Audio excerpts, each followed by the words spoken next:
వినుమా రావోయి చందమామ మా వింత గాథ వినుమా రావోయి చందమామ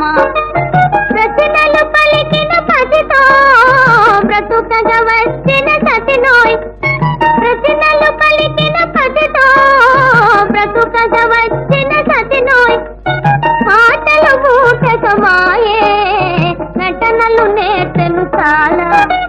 రావోయి చందమామ మా వింత గాథ వినుమా